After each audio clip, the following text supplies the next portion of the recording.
deux inquiétudes. La première, c'est la non-reconnaissance des régions intermédiaires. Trois inquiétudes. La diminution du paquet global, première inquiétude, au profit d'autres paquets. Et on sait que nous sommes là-dessus en divergence avec le gouvernement français qui dit tout pour la PAC et la politique de cohésion, c'est la variable d'ajustement. Bon. Nous sommes, nous, sur le maintien des enveloppes PAC et cohésion, les deux paquets.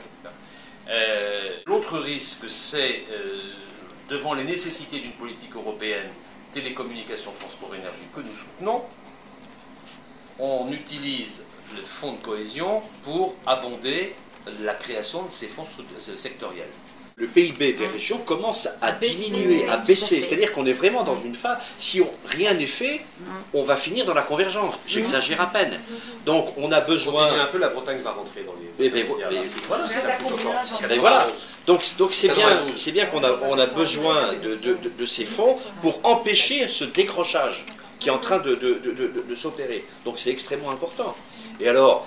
ce qui nous a, à la réunion d'hier où j'étais avec Jean-Claude, quand vous avez le secrétaire général adjoint de la commission qui nous dit mais donnez-nous des exemples comme quoi les fonds sont pertinents. On croit rêver. On croit rêver après des décennies d'intervention de fonds européens. C'est pour ça qu'on a à ce moment-là des gros doutes sur la volonté de la poursuite des fonds de cohésion dans la prochaine période. On a eu de gros doutes, quoi. Voilà. Non, mais à la fois, il faut qu'on se fasse entendre au niveau européen, mais le combat politique, il est aussi en interne.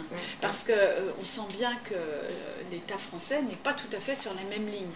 Et ça n'est pas spécialement parce que les régions sont socialistes et l'État ne l'est pas. Puisque même Danuta Hübner, qui était là tout à l'heure à s'exprimer, nous dit que c'est en Pologne, il y a aussi ce problème-là. Et la question qui est au cœur du débat, c'est aussi la reconnaissance ou pas de la décentralisation au niveau de toute l'Europe.